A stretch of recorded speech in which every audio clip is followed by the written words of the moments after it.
I, 32, have been with my fiancée, 28, for nearly 4 years. Laura and I met at a coffee shop. She had recently started working behind the bar, and I had gone with a friend to get a drink. I couldn't take my eyes off her since she was lovely and had the finest voice. After we placed our order, I continued telling my friend how stunning she was and how I couldn't stop thinking about her. He advised me to just ask her out, but I was frightened and afraid of being rejected. I took a pen and paper, scribbled down my name and number, and went to get our beverages when they were ready. When I paid, I slipped the note to her, and she blushed when she discovered I had scribbled down my phone number. She called me that evening, and we talked for hours. It was as if we had known each other our entire lives. She is the first female I've ever met who has made me truly happy. She makes me grin all the time. My dad and sister have also met her, and they like her just as much as I do. Just to give you some context, Laura and I come from very different backgrounds. Laura had a difficult life because her mother abandoned her when she was a baby, leaving her with no name, details, birth date, or anything. As she grew up, she was never adopted. She had to go through several foster homes and has told me how bad they were for her. Laura has one cousin, Matthew, who supposedly discovered her existence and contacted her when she was 18. She and her cousin are really close. My girlfriend made it very apparent to me from the start that her cousin was the most important person in her life, which I understood because I too had an older sister, so I understand the sibling bond. The problematic issue was that she would frequently cancel our plans at the last minute to spend time with him if he requested it. She explained that they both suffered from separation anxiety, which was reflected in how she prioritized him over our plans. We would talk about future trips, believing it would simply be the two of us. But then she would tell me she wanted to invite her cousin along. During a vacation, he called for no apparent reason, and she became worried, feeling compelled to rush home because her cousin apparently needed her there. She also made it apparent that he was her #1 priority, leaving me with the disturbing impression that even if we married, I would still be second to her cousin. It seemed like I had to compete with him, which was bizarre. Furthermore, he would call her regularly during our dates, resulting in 20 to 40-minute phone chats that cut short our time together. When I met my partner, she lived in a modest apartment with 2 other housemates. Her cousin Matthew would always find a reason to stay there. I once FaceTimed her and saw him sleeping right next to her. I was quite uneasy and asked her about it. She told me that her cousin typically slept on their living room sofa, but that night he didn't want to be alone because he was going through a difficult breakup. Later, I told her that I didn't feel comfortable having her share a bed with another man, even if he was her cousin. She complained to me that the sofa bed was uncomfortable and that her bed was larger for the 2 of them. I told her that it was strange for him to constantly crash at her apartment when I hadn't even done so, and that instead of going to a friend's place, he wanted to stay the night with her. Laura dismissed it, claiming I was overthinking it and it was no big deal. She said I wouldn't understand because I wasn't as close to my sibling. My childhood was comparatively better than Laura's. I was raised in a privileged environment with 2 loving parents. I also had a close relationship with my older sister. As a result, learning about Laura's background hurt my heart because she was never given the opportunity to grow up in a stable family. This is why I have always tried to show her as much love and affection as I could. She and I were happy together, so we decided to move in after 6 months of dating. She told me her lease was up, and because I lived in my own home and paid my mortgage, she asked if she might move in with me. I have always financially supported her because I have a very good career. I earn 7 figures, and she is aware of this. Initially, I wanted to ask her to divide the rent, but I felt awful about it, so I let it go. She was still studying at the time, so I ended up covering all of her expenses. Books, daily necessities like food and gas, you name it. Honestly, it wasn't my favorite thing, but I loved her and knew she needed help. I kept telling myself that it would pay off once we both graduated, got decent jobs, and became more financially independent. However, disagreements arose on a regular basis. I believed that since I was the one paying for everything, I should have the final say in decisions. Laura once invited Matthew up for the weekend so that I could bond with him after he had been wanting to come and get drunk for a while. I agreed and got several cans for him. When her cousin arrived, he ignored me and immediately hugged Laura. They exchanged unusually long hugs before Laura introduced him to me. I gently smiled at him despite the fact that he was expressionless. He then sat on our sofa and asked Laura to get him some drinks. I used the word order because he literally did just that. I was taken aback because I'd never spoken to Laura like that before. Her relative was a huge jerk to me all night. For example, he glanced around our house and told me that I was probably a lazy bum who relied on my father for everything. I stressed that I worked hard in college to achieve my good job, and that I was paying the mortgage on this house entirely on my own. He then scoffed and began to discuss his recent promotion. For perspective, he had worked at a retail store for 7 years and had been promoted to manager. As Laura and I congratulated him, he completely ignored me and told Laura that he wanted to take her out to dinner because it had been a long time since the two of them had hung out and that he missed going on long drives with her. Laura agreed, and they began discussing all of their happy times, which made me quite uncomfortable. However, my girlfriend observed that I wasn't having fun and was being quiet, so we went over to my room to discuss things. Our conversation obviously ran too long, and her cousin barged into our bedroom, shouting for Laura and exclaiming how much he missed her. Laura assured him that we would be out shortly, but he asked us to rush back, and in my annoyance, I furiously told him to leave. I was getting really angry with how clingy he was around Laura,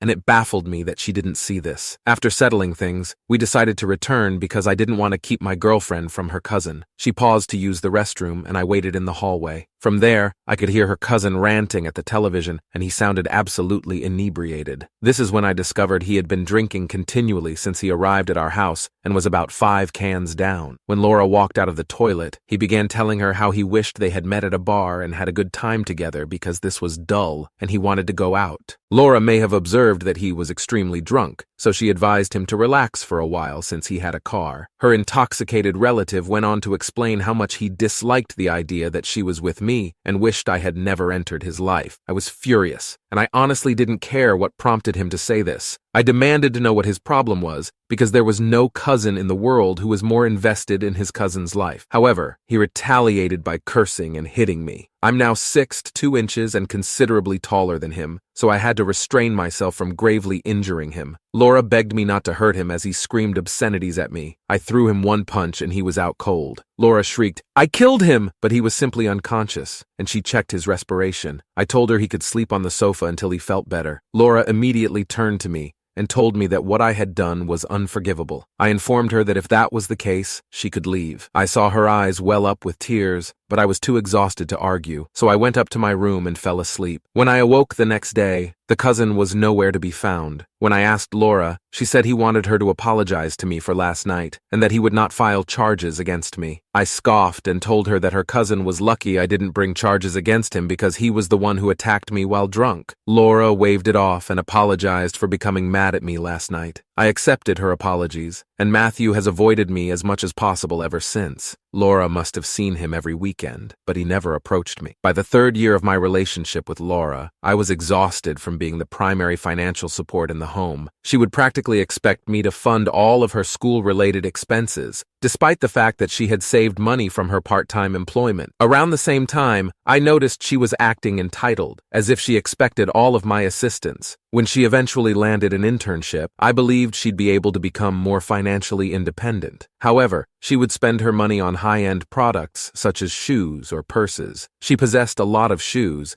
even though she rarely used them, and a few expensive handbags. I was still stuck covering all of her basics. We started fighting a lot, with disagreements falling down to her begging me not to dictate her choices, and me comparing her to a pampered child I felt responsible to look after. Almost a year after graduation, she still had not found work. Her self-esteem was crushed. She gave it her all in the first 4 months after graduation, but the continuous rejections most likely took their toll. What irritated me the most was that I had suggested she work part-time during this time to supplement her income, but she never did. During this period, despite not earning a dime, she would regularly spend money on her cousin and even send him a few $100s every month. If I questioned her, Mom would tell me that he needed help and that I was already making more than enough money, so I shouldn't be selfish. This would really irritate me since she was sending my money without my permission and expecting me to be okay with it. Admittedly, I did not improve the problem. Frustration from supporting her and her cousin had been building inside me for quite some time, and it finally poured out. The breaking point came when she called me one night, before her student loan and phone bill payments were due,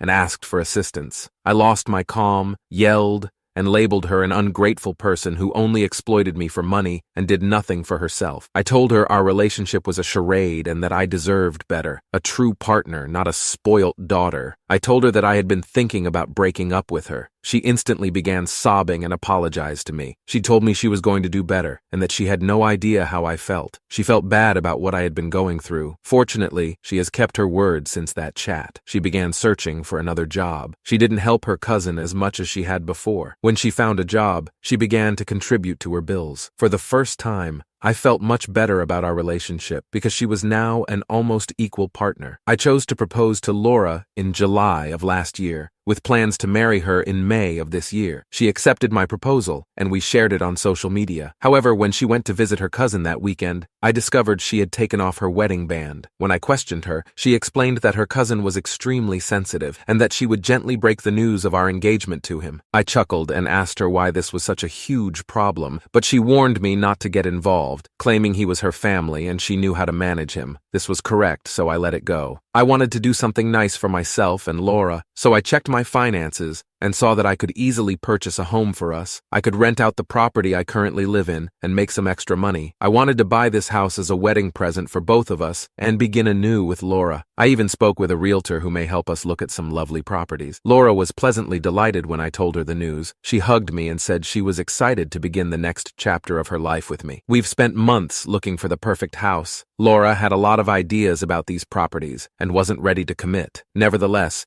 we eventually found our dream home with a large backyard, which is just what we wanted. It is also only 2 hours away from my office, and Laura works largely from home, so we're fine to go. Because I was buying this house for us, I clearly kept both my and Laura's names on the deed. Laura, on the other hand, was not pleased with this. She insisted that since I already owned one house, I keep her and her cousin's names for the second. I was taken aback. I questioned if she was joking, because why would I add her cousin's name to our property deed? Laura informed me that she had no assets in her name because she did not have parents, and she expressed her insecurity about bringing nothing to our marriage. Therefore, she wanted her name on the house deed. As for her cousin, she told me how important he was to her. Therefore, she wanted me to include his name because he would also be family to me. I refused, and we got into a big fight. In the heat of the moment, I told her how strange it was for her to always bring up her cousin, and how despite having a sister, her relationship with her cousin appeared to be breaking boundaries. Laura broke down in tears and walked away from me after hearing this. Later that night, she said how she expected me to put her name and her cousin's name in our house deed, since it was the appropriate thing to do, and how much it would mean to her if I included her entire family. She'd keep pressing the topic, and I'd simply shut her down.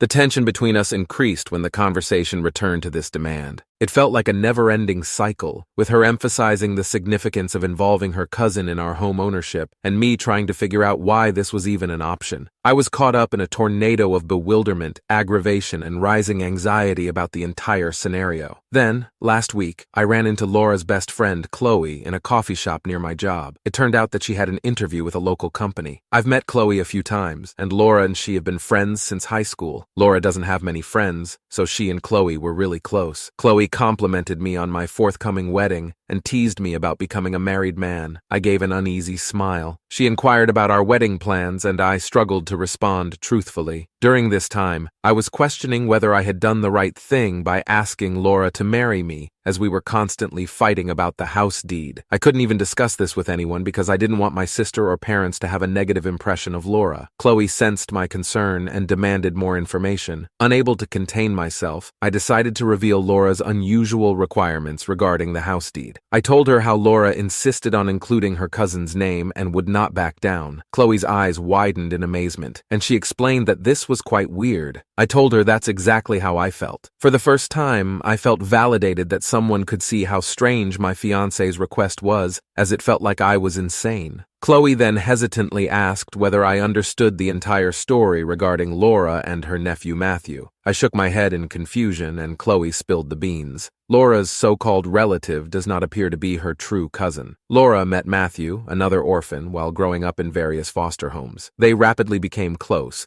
and began introducing themselves as cousins to others. They didn't have a family, so pretending to be each other's siblings provided some comfort and stability. However, as they grew older, they understood that others others viewed their friendship as unusual. Matthew would always meddle in Laura's relationship, and her exes disliked having him around. So she began telling people that Matthew and she were cousins, so that people would believe they were linked. This would imply that they would hang out and spend time together without their partner's objections. Chloe informed me that Matthew's girlfriends might be bothered by Laura at first, but once they realized she was a sister, they would be less concerned. As Chloe revealed these details, a wave of astonishment, perplexity, and betrayal washed over me. The trust that I thought my relationship was built on began to disintegrate. Chloe went on to inform me that she assumed I already knew this because Laura was engaged to me, and she expected Laura to have come clean to me by now. I shook my head, telling her that Laura had never told me any of this, and I had assumed she would spend every weekend with her cousin. Chloe nodded in agreement and informed me that she had also thought their relationship was too close, but it wasn't her place to judge them, so she always kept her thoughts to herself. My mind has been racing ever since I spoke with Chloe. I'm trying to act as normal as possible in front of Laura since I'm not sure how to bring it up.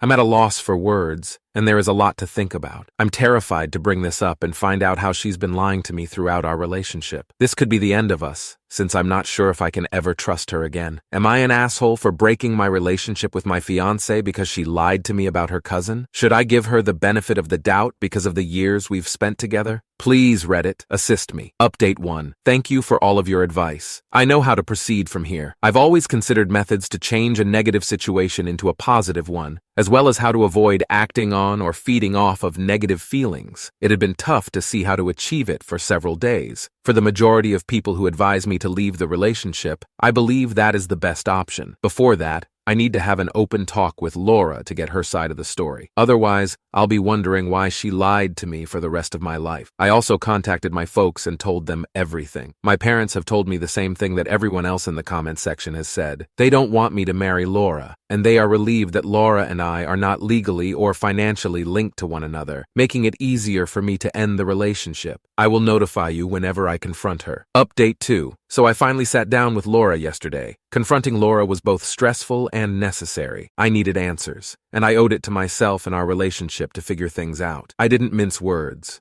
and told her right away that I had met Chloe, and she had divulged everything about her and Matthew's relationship. Laura's eyes widened in surprise as she questioned what I meant by that. I informed her that she and Matthew were not relatives, and he was not her brother. Laura looked startled, and her eyes darted frantically about the room. She hesitated for a bit before trying to explain. She admitted to lying about Matthew being her cousin, but rationalized it as a coping technique for their tough past. She told me how, while growing up in foster care, they found solace in developing a closeness that went beyond friendship. When they grew up, they learned that people judged them, so they chose to identify themselves as cousins to avoid extra issues in their relationships. Listening to her made me feel angry, betrayed, and sad. I couldn't understand why Laura couldn't have simply been honest with me. It wasn't about Matthew not being her biological cousin. It was about the years of deception and the strain it caused in our relationship. I informed her that we were getting married, and she had knowingly continued to lie about him being her cousin. When I questioned her on the demand to include Matthew in the house deed, Laura's justification turned into an emotional plea. She claimed that he had been her continuous support and anchor, and that included him representing what families do for one another. I told her I was going to marry her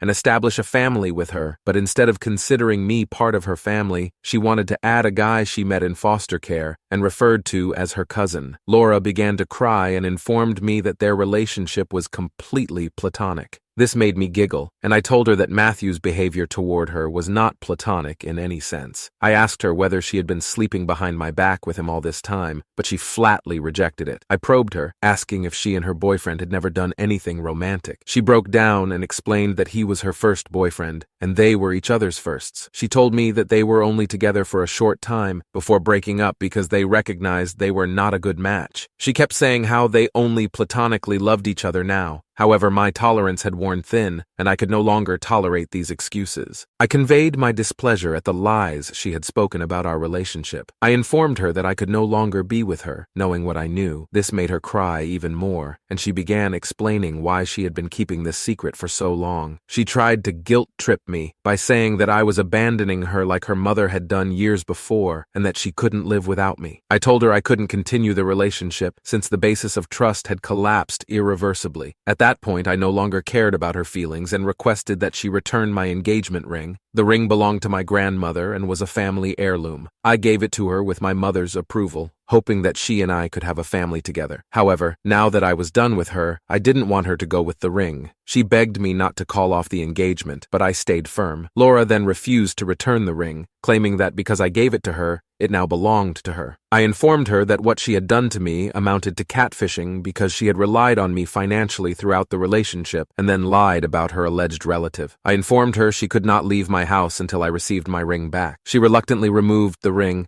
crying, and accused me of being callous. I urged her to pack her luggage and leave my residence within an hour. Despite her appeals and vows to reform, I remained solid in my decision. The person I thought I knew was a facade, and I didn't want anything to do with her anymore. Laura, desperate, called Matthew to pick her up. However, when he discovered that I had become aware of their relationship, he declined to become involved, possibly knowing that if he showed up at my house, I would give him a major ass whooping. Laura had no option but to call an Uber. As she went, she apologized for everything and said she'd wait for me. I ignored her and shut the door in her face. The aftermath has left me with a rush of emotions, betrayal, heartbreak, and a fresh clarity. It upsets me that my dream girl turned out to be a fraud, and now that I'm in my 30s, I have to start dating again. However, I am relieved that I discovered this before we married or purchased a home. Otherwise, it would have been a much greater disaster. Update 3. Thank you to everyone who has sent me inspirational notes over the last month. Thank you to everyone who shared their own infidelity stories and offered advice. Your words have helped me navigate this road. I will go to therapy, as many of you have urged. I understand that this anguish will pass, yet it still aches. Fortunately, my sister and dad have been regularly checking up on me. I've blocked Laura from everywhere, and I've changed my door locks, as some of you recommended. I've also installed cameras throughout my home just in case, but I doubt Matthew or Laura will ever show up. This will be my final update for now, as I don't want to be reminded of her betrayal any longer. Stay tuned for more stories about our relationships.